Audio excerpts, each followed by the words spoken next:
over there. Get on up. Everybody right there. Get into it. Everybody right there. Get involved. Everybody just come on now. Come on. Hello and welcome to The Public Good. Our guest today is Jessica Bauer Walker, Executive Director of the Community Health Worker Network of Buffalo, talking to us about school wellness. So Jessica, I want to ask you first, you've won a really important victory in school wellness recently, so tell us about the victory and what it means for the school kids. Yeah, we've been working on this for several years, and with Partnership for the Public Good as one of our key allies. We filed a complaint with the State Education Department back in October of 2013, and have been doing a lot of advocacy, going to school board meetings, working with the media, really getting the word out and mobilizing parents and students. And this year we're looking at finally winning a key victory. We're seeing 40 new physical education teachers hired in the Buffalo Public Schools for this school year. And what does that mean in terms of the amount of PE that the kids will be getting as opposed to what they used to? It's a significant increase, especially for kindergarten through third graders. Many of them were getting physical education, one block every 6 days. Now we're seeing that the district's telling us they will be getting the full 120 minutes that's required. They should be getting it every day.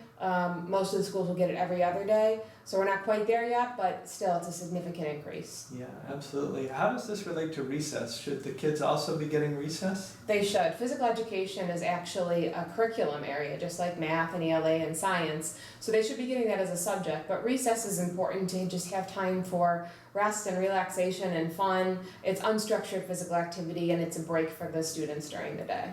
And are our kids all getting recess currently? It depends on the school. So most are getting some degree of it, but I think because we have a very short school day compared to many other districts, there's just not enough time in the school day. We probably need a longer school day to fit it all in.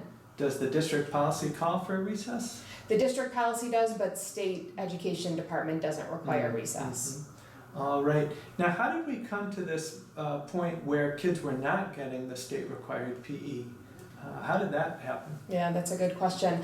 I think that there's been such an emphasis on test scores and that more math and ELA time, more time in your seats doing worksheets and whatnot is going to produce better academic outcomes. The research shows that that's actually not the case. Districts and countries that have better academic outcomes have really well-rounded curriculums that engage the whole child. So we're missing the mark. We need to look again at what we're doing and make sure that it's actually based in best practice. It seems counterintuitive that recess might actually produce better test scores, but the research does show that that's the case.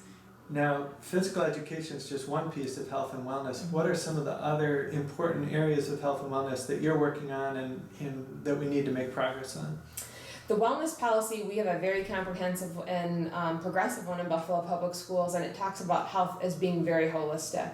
Physical activity is one piece of it. Nutrition and healthier school food is another. Mental, emotional, and behavioral health, health education, creating healthier school environments, health-related services, nurses and dental clinics and things like that. These are all parts of healthy school environments that are critical to address.